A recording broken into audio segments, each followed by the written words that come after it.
தமிழ்நாடு தேர்தல் இதுவரை சந்திக்காத ஒரு நெருக்கடியை தற்பொழுது சந்தித்துக் கொண்டிருக்கிறது. அதேபோல மாநில உரிமை தொடர்ச்சியாக தமிழர்களினுடைய உரிமைகளை நசுக்குகின்ற விதமாக இந்த மாநில உரிமைகளை நசுக்கிக் கொண்டிருக்கக்கூடிய செயலும் நடந்து வருவதை பார்த்து வருகிறோம். இந்த நடந்து முடிந்த சட்டமன்ற தேர்தலில் மும்முனை போட்டியாக நடந்து 3 கட்சிக்கும் பெரும்பான்மை இல்லாத நிலையிலே ஆளுநராக இருக்கக்கூடியவர் தமிழ்நாட்டிலே அடுத்த அமைச்சரவை ஆளுங்கட்சியாக பொறுப்பேற்கக்கூடிய தகுதி படைத்த கட்சியை அழைத்திருக்க வேண்டும். அதிக எண்ணிக்கையிலான சட்டமன்ற உறுப்பினர்களை கொண்டிருக்கக்கூடிய கட்சியை அழைப்பது அல்லது ஆட்சி அமைக்க கோருகின்ற கட்சிகளுக்கு வாய்ப்பு கொடுப்பது என்று எந்த விதமான நடைமுறையையும் மேற்கொள்ளாமல் பாரதிய ஜனதா கட்சி RSSனுடைய வழியில் வந்த தமிழ்நாட்டினுடைய ஆளுநர் தமிழ்நாட்டினுடைய புதிய அரசு அமைவதை தமிழ்நாட்டில் புதிய அரசு அமைவதை தடுக்கின்ற வகையில் செயல்பட்டு வருகிறார். இதை நாங்கள் மே 17 இயக்கம் வன்மையாக கண்டிக்கின்றோம்.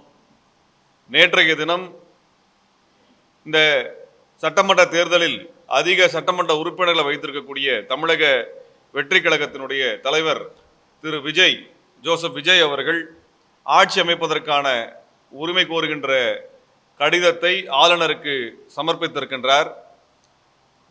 ஆளுநருடைய பொறுப்பு என்பது இந்த சட்டசபையிலே பெரும்பான்மையை வைத்திருக்கக்கூடிய அல்லது நிரூபிக்கக்கூடிய அல்லது அதற்கான தகுதி படைத்த கட்சிக்கான அனுமதியை வழங்குவது என்கின்ற அளவில் தான் இருக்கிறது. அவருக்கான விதிகளை வரையறுக்கக்கூடிய வரலாறை பார்த்தோம்னா இந்த ஆளுநர் தன் விருப்பத்திற்கு ஏற்ப கட்சிகளை அழைப்பது, தன் கருத்திற்கு ஒவ்வாத கொள்கைகளுக்கு ஒவ்வாத கட்சிகளை நிராகரிப்பது என்கின்ற செயல்பாடு நீண்ட காலமாகவே இந்திய வரலாறு இருந்து வந்திருக்கிறது. இந்தியாவினுடைய முதல் சட்டமன்ற தேர்தலாக 1952 மெட்ராஸ் மாகாணத்தில் நடந்த தேர்தலின் பொழுது அன்றைக்கு இருந்த மஸ்தூர் சங்கரினுடைய கட்சியும் பிரகாசம் அவர்களுடைய தலைமையில் இருந்த அந்த கட்சியும் இந்திய கம்யூனிஸ்ட் கட்சியும் இணைந்து கூட்டணி அமைத்து தேர்தல் எதிர்கொண்டார்கள். அவர்கள் பெரும்பான்மை பெற்றார்கள். அந்த கூட்டணி பெரும்பான்மை பெற்றது. ஆனால் கம்யூனிஸ்ட் கட்சி பங்கு வைத்திருக்கக்கூடிய அந்த கூட்டணிக்கு பதவி ஏற்கக்கூடிய அனுமதி தரக்கூடாது என்று சொல்லி அதிக எண்ணிக்கையில் இருக்கக்கூடிய ஆனால் பெரும்பான்மை இல்லாத அன்றைய காங்கிரசினுடைய தலைவராக இருக்கக்கூடிய ராஜாஜியை அழைத்து ஆட்சி அமைக்க வாய்ப்பை அன்றைய ஆளுநர் கொடுத்தார். இது அன்றைய மெட்ராஸ் மாகாணத்தினுடைய நிலைமை. அன்றைக்கே ஜனநாயகம் கொலை செய்யப்பட்டது. ஏனென்றால் அன்றைய காங்கிரஸ் அரசு, நேரு தலைமையிலான அரசு கம்யூனிஸ்டுகள் ஆட்சிக்கு வருவதை விரும்பவில்லை. அதனால என்ன பண்ணாங்கன்னா அதிக எண்ணிக்கையில் ஆனால் பெரும்பான்மை இல்லாத கட்சிக்காக இந்த வாய்ப்பை கொடுத்தார்கள். ராஜாஜிக்கு அந்த வாய்ப்பு கொடுக்கப்பட்டது. ஆனால் பெரும்பான்மை வைத்திருந்து கூட்டணியை அமைத்து ஆட்சியை பெறுவதற்குரிய வாய்ப்பு இருந்த கம்யூனிஸ்டுகள் அந்த அனுமதியை பெற இயலாமல் போனது.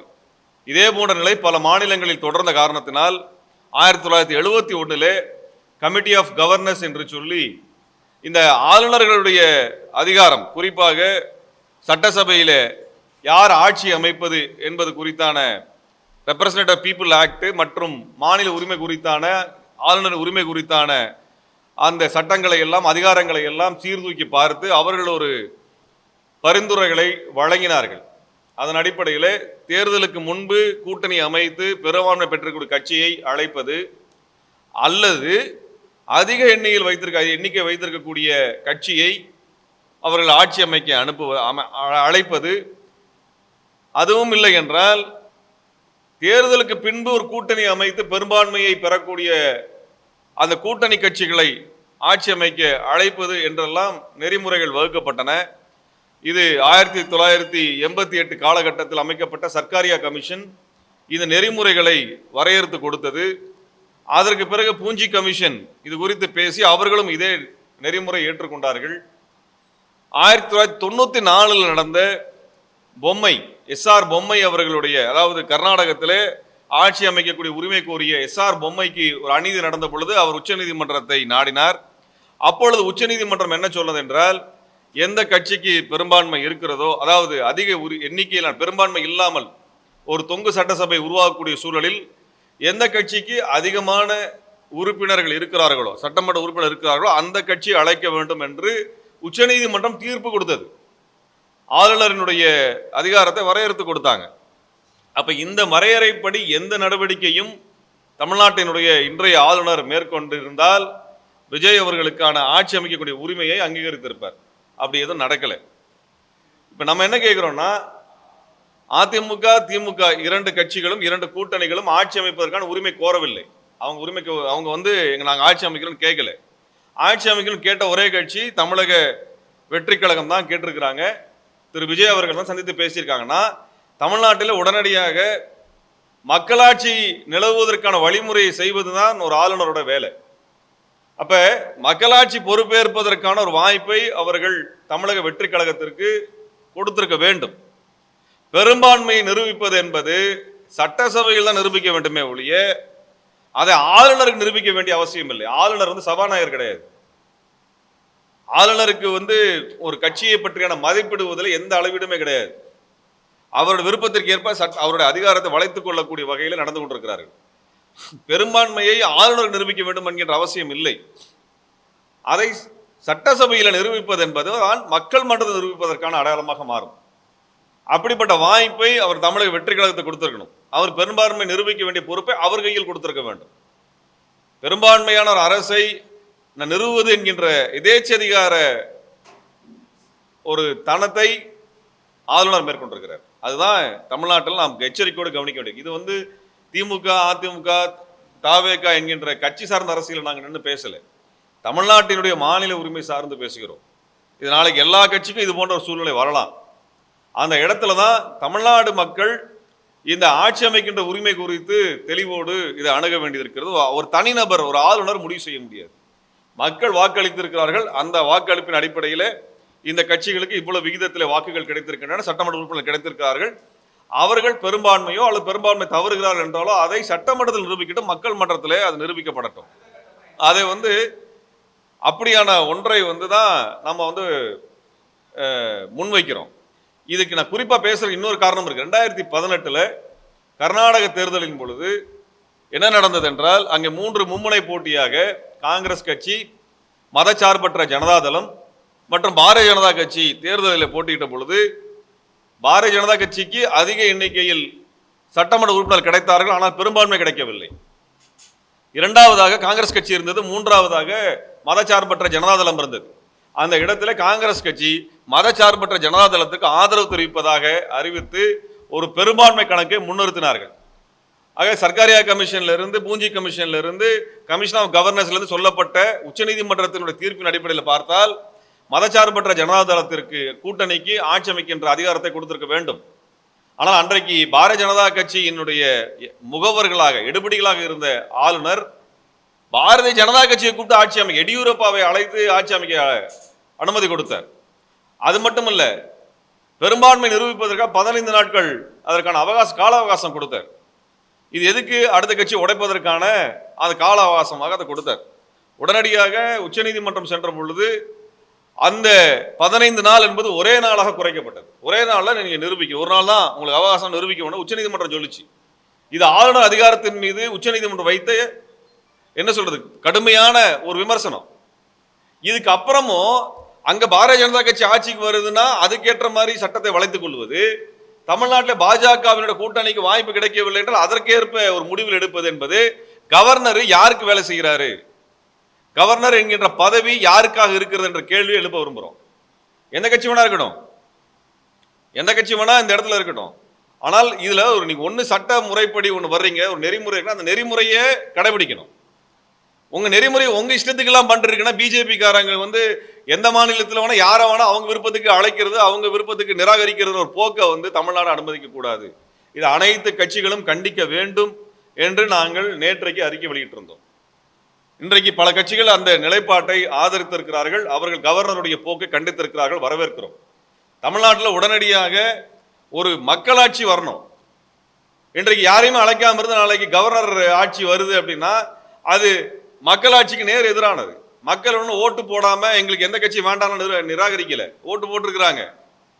3 அணிகளும் கணிசமான சட்டமன்ற உறுப்பினர் வச்சிருக்கிறாங்க கையில. ஒவ்வொரு தொகுதியும் தனக்கான சட்டமன்ற உறுப்பினர் யாருன்னு முடிவு பண்ணி அனுப்பியிருக்குது. இதை ஒரு நபர் முடிவு பண்ணுவாரா, ஒரு கட்சி முடிவு பண்ணுவாரா? அதுவும் தமிழ்நாட்டில் கூட்டணி வைத்து கூட்டணியின் பலத்தில் ஒரே ஒரு எம்எல்ஏ பதவி வைத்திருக்கக்கூடிய பிஜேபி எப்படி முடிவு பண்றது? பிஜேபி எப்படிங்க முடிவு பண்ணும்? அந்த பிஜேபி கட்சிக்காரங்க தமிழ்நாட்டில் யார் வரணும் யார் வரக்கூடாது முடிவு பண்ணுவாங்களா? அப்படிப்பட்ட ஒரு மோசமான சூழலை அனுமதிக்க கூடாது, தமிழ்நாடு அனுமதிக்க கூடாது. இதுல விருப்பு வெறுப்பெல்லாம் பார்க்க கூடாது என்றுதான் மே 14 சொல்லுது. ஒரே ஒரு எம்எல்ஏவை அதுவும் கூட்டணி வைத்து அதிமுகவின் பலத்தால் வாங்கி கொண்டு அவர்கள் இங்க 108 சட்டமன்ற உறுப்பினர் பெற்றிருக்கக்கூடிய தமிழக வெற்றி கழகத்திற்கு ஆட்சி அமைப்பதற்கு வாய்ப்பு கொடுக்க மறுக்கிற அந்த எதேச்சதிகார போக்கு அராஜகமான போக்கு, தமிழ்நாடு மக்களினுடைய ஜனநாயக உரிமையை நசுக்குகின்ற போக்கு. இது வன்மையா கண்டிக்கிறோம். இதுல ஸ்ரீதர் வேம்பு என்ன பேசியிருக்காரு, அவர் RSS சங்கி, அவர் என்ன பேசியிருக்காரு? இப்ப ஆளுநர் ஆட்சி வரணும்னு பேசியிருக்கிறார். ஆளுநர் ஆட்சி வர்றதுக்கு பத்தியான பரிந்துரை பிஜேபி ஏன் இப்ப பேசுது? ஏன் பேசுது? ஆளுநர் ஆட்சி யார் கேட்டா? எதுக்கு ஆளுநர் ஆட்சி கொண்டு வரணும்? எதுக்கு கவர்னர் ஆட்சிக்கு திரும்பி வரணும்? மக்களாட்சி தான் வரணும். ஏன்னா பாஜக விருப்பப்பட்ட சட்டங்களை எல்லாம் நிறைவேற்றுவதற்கான சூழலை பாஜக தன்னுடைய தேர்தலில் மிக மோசமாக தோற்று போயிருக்கிறார்கள். ஒன்று மிக தெளிவாக தமிழ்நாடு மக்கள் ஒன்று சொல்லியிருக்கிறாங்க, திமுக கூட்டணியை நாங்க நிராகரிக்கிறோம்னா பிஜேபி கூட்டணிக்கு வாக்களிக்கின்ற அவசியம் இல்லை என்ற முடிவு எடுத்திருக்கிறாங்க. அதை நாங்கள் வரவேற்கிறோம். அவர்கள் தாவேக்காவை தான் தேர்ந்தெடுத்திருக்கிறார்கள், பிஜேபி கூட்டணியை நிராகரித்திருக்கிறார்கள். தமிழ்நாடு மக்கள் பிஜேபி கூட்டணி நிராகரித்திருக்க என்பதுதான் செய்தி. அதுவும் 4 எம்எல்ஏ வைத்திருந்த பிஜேபி இன்னைக்கு 1 எம்எல்ஏ தான் வச்சிருக்குது. அதுவும் ஊட்டியில அதிமுகவினுடைய வலிமையான தொகுதியில் தான் வென்றிருக்கிறார்கள். இதான் நிலைமை, இதுதான் பிஜேபியோட நிலைமை. தமிழ்நாடு மக்கள் மதவெறியை நிராகரித்திருக்கிறார்கள். திருப்பரங்குன்றத்தில் கலவரம் பண்ணன்னு சொல்லி அத்தனை அழிச்சாட்டியம் செய்த அந்த பிஜேபியை நிராகரித்திருக்கிறார்கள். பிஜேபிக்கு தேர்தலில் பிரச்சாரம் பண்றது யாரெல்லாம் வந்தாங்க? பிரதமர் வந்தாரு, திருப்பரங்குன்றத்துக்கு போனாரு, அமித்ஷா வந்தாரு, அவர் நகரவளம் வந்தாரு, மகாராஷ்டிராவினுடைய முதல்வர் வந்தாரு. அவர் என்ன சொன்னாரு, நீங்க ஓட்டு போட்டாதான் உங்களுக்கு மதுரைக்கு மெட்ரோ வரும்னு பிளாக்மெயில் பண்ணாரு. இத்தனை பேரையும் கொண்டு வந்து இறக்குனாங்க பிஜேபி. இத்தனை அமைச்சர்கள், இத்தனை முதலமைச்சர்கள், இத்தனை பரப்புரைகளை செய்தும் ஒரே ஒரு இடத்துல தான் பிஜேபி ஜெயிச்சிருக்குன்னா தமிழ்நாடு மக்கள் 234 தொகுதியில் ஒரே ஒரு தொகுதி தான் பிஜேபி கொடுத்து, அதுவும் கூட்டணி என்பதால் கொடுத்தாங்க. இல்லைன்னா பிஜேபி தொடை தெரியப்பட்டிருக்கும். இதுதான் தமிழ்நாடு மக்களோட ஒட்டுமொத்த முடிவு. எங்களுக்குள்ள இருக்க மாநில கட்சிகள் நாங்கள் வாக்களிச்சுக்கிறோம், ஆனால் பிஜேபி கூட்டணிக்கு வாக்களிக்க மாட்டோம் என்று பேசிவிட்டார்கள், தெளிவாக சொல்லிட்டாங்க. அப்புறம் எதுக்கு மறுபடியும் இங்கே யார் ஆட்சி அமைக்கணும் அமைக்கக்கூடாதுன்னு பிஜேபி முடிவு பண்ணலாம்? அதை தான் நாங்கள் இப்போ கேட்குறோம். இன்றைக்கு தமிழ்நாட்டில் ஆட்சி அமைக்கப்படணும். தமிழக வெற்றி கழகத்திற்கு ஜனநாயக சக்திகள் இந்த புள்ளியில் இருந்தாவது கவனிக்க வேண்டும். இந்த புள்ளியில இருந்தா கவனிக்க. நாளைக்கு ஆளுநர் ஆட்சியை நம்ம தலையில் திணிக்கிறதுக்கா?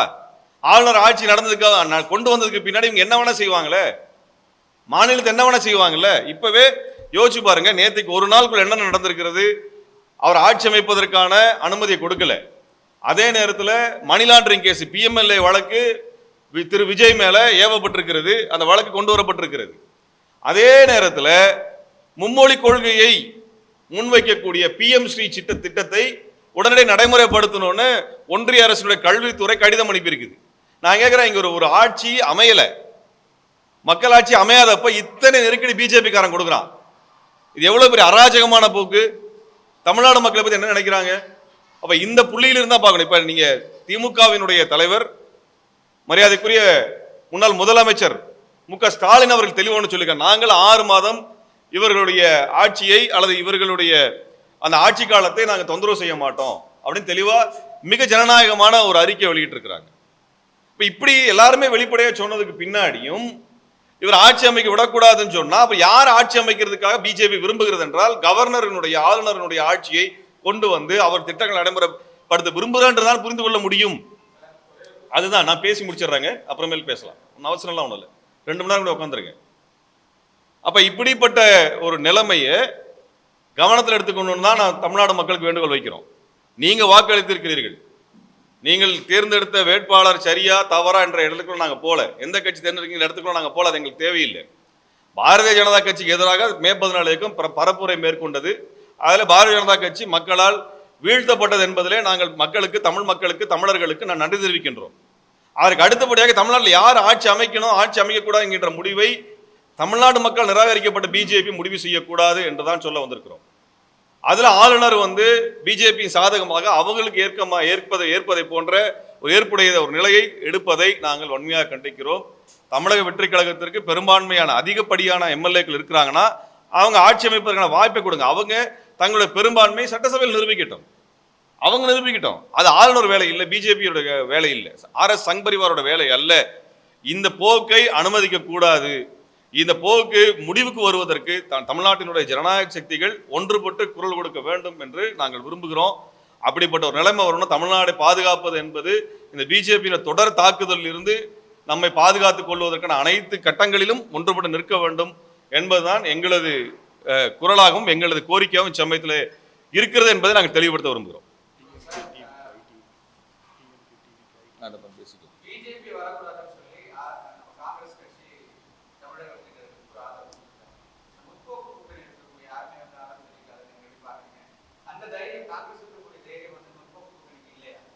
இல்லைங்க, காங்கிரஸ் வந்து அவங்க தமிழக வெற்றி கழகத்தோடு போகணும்னு முடிவு பண்ணி தான் தேர்தலுக்கு முன்னாடியே முடிவு பண்ணியிருக்கணும். தேர்தலின் பொழுது திமுகவோடு சேர்ந்து கொண்டு பரப்புரையில் தாங்கள் வந்து தாவேக்காக்கு எதிராக ஒரு நிலைப்பாடு எடுத்ததாக காட்டிக்கொண்டு அதற்கு பிறகு போறாங்க. இப்ப இருக்கக்கூடிய சூழலில் பொறுத்து மற்ற ஜனநாயக அமைப்புகள் ஒரு முடிவு எடுக்கிறது என்பது கவர்னர் ஆட்சி நிலை வராமல் இருக்கிறத பார்க்கறது தான் நம்ம பார்க்குறோம். ஆனால் காங்கிரஸ் நிலைமை அப்படி எடுக்கல. காங்கிரஸ் அந்த மாதிரி எடுக்கல. அவர்களுக்கு வந்து தெளிவாக வந்து ஒரு நிலைப்பாடு இருக்குது. வெற்றி பெறுவதற்கு முன்பு ஒரு கூட்டணி, வெற்றி பெற்ற பிறகு ஒரு கூட்டணி வைக்கிறது, அதை நாங்கள் என்றைக்குமே ஏற்றுக்கல. ஏன்னா பாரதிய ஜனதா கட்சி எவ்வளவு தூரம் மாநில உரிமைகளை நசுக்குகிறதோ அதை விட ஒரு படி மேலாக நசுக்கிய கட்சி தான் காங்கிரஸ். அதான் 1952 நான் சொல்லிட்டு வந்திருக்கேன். நான் ஏன்னா நடந்ததுன்னு சொல்லியிருக்கிறோம். காங்கிரஸ் தான் அந்த வேலையை செஞ்சிருக்கிறாங்க. இப்போ அதே வந்து பாரதிய ஜனதா கட்சி செய்யுது. தேசிய கட்சிகள் இங்கே இடம் இல்லை, மாநில கட்சிகள் இது குறித்து முடிவெடுக்கணும்னு தான் பேசுறோம்.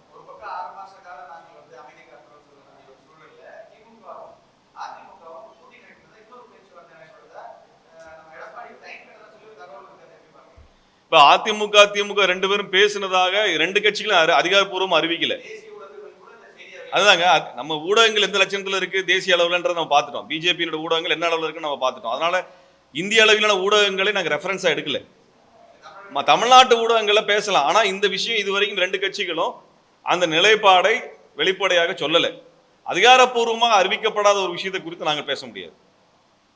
அதான் நாங்கள் சொல்ல முடியும். அப்படி ஒரு நிலைமை, அப்படி ஒன்று உண்மை ரெண்டு கட்சிகளும் பேசுது அப்படின்னால் அது ஏற்புடையதல்ல. அது அப்படியான ஒன்று பண்ணாங்கன்னா தப்பு.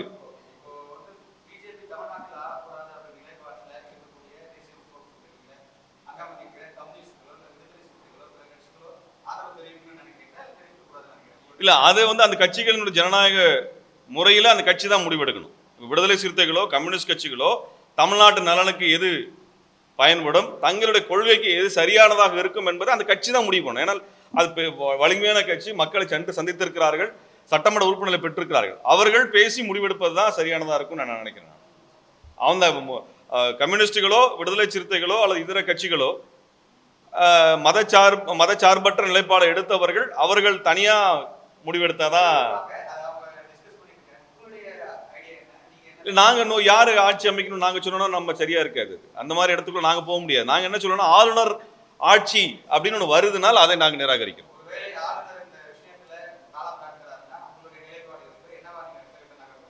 ஆளுநர் யாரையும் அழைக்காம ஒரு மக்களாட்சி முறை வரவிடாமல் தடுத்தால் நிச்சயமாக அதற்கு எதிரான போராட்டத்தை நாங்கள் முன்னெடுப்போம். ஆளுநருக்கு எதிரான போராட்டத்தை நாங்கள் நிச்சயமா எடுப்போம். அது கட்சி சார்ந்த அல்ல, தமிழ்நாட்டின் உரிமை சார்ந்து நிச்சயமா எடுப்போம். ஜனநாயக அமைப்புகளும் அது போன்ற இடத்துக்கு வருவாங்கன்னு நான் நம்புறோம். நாங்கள் நன்றி.